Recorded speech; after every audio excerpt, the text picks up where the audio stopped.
નમસ્કાર, હું છું પ્રિયા અને તમે જોઈ રહ્યા છો જનતા કી જાણકારી ન્યૂઝ। નજર કરીએ આજના સમાચાર ઉપર। સુરતમાં પોલીસનું બુલડોઝર ફર્યું। ઝોન 4 હેઠળના 42 કેસમાં ઝડપાયેલા વિદેશી દારૂનો નાશ। ગુજરાતમાં દારૂબંધીના કાયદાનો ચુસ્ત અમલ કરાવવા માટે પોલીસ તંત્ર સતત કાર્યરત છે।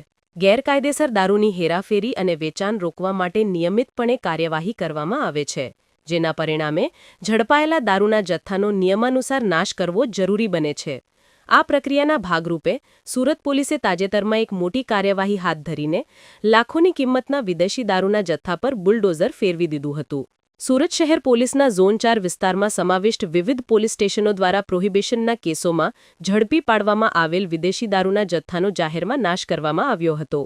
પોલીસે કુલ 26 લાખ રૂપિયાની કિંમતના વિદેશી દારૂના જથ્થા પર બુલડોઝર ફેરવીને તેનો નાશ કર્યો હતો। આ કાર્યવાહીથી બુટલેગરો અને ગેરકાયદેસર પ્રવૃત્તિઓ કરનારાઓને કડક સંદેશ આપવામાં આવ્યો છે। નાશ કરાયેલો આ દારૂનો જથ્થો કોઈ એક કેસમાં નહીં પરંતુ ઝોન 4 હેઠળના 6 પોલીસ સ્ટેશનોમાં નોંધાયેલા 42 જેટલા પ્રોહિબિશનના કેસોમાં ઝડપી પાડવામાં આવ્યો હતો। કાયદાકીય પ્રક્રિયાના ભાગરૂપે કેસોનો નિકાલ થયા બાદ કે કોર્ટની મંજૂરી મેળવ્યા પછી આ દારૂનો સત્તાવાર રીતે નાશ કરવામાં આવ્યો છે। 42 જુદા જુદા કેસોમાં એકત્ર થયેલો 26 લાખ રૂપિયાનો જથ્થો એ વાતનો પુરાવો છે કે સુરત શહેરમાં દારૂની ગેરકાયદેસર પ્રવૃત્તિઓ સામે પોલીસ દ્વારા નિયમિત અને અસરકારક કાર્યવાહી કરવામાં આવી રહી છે।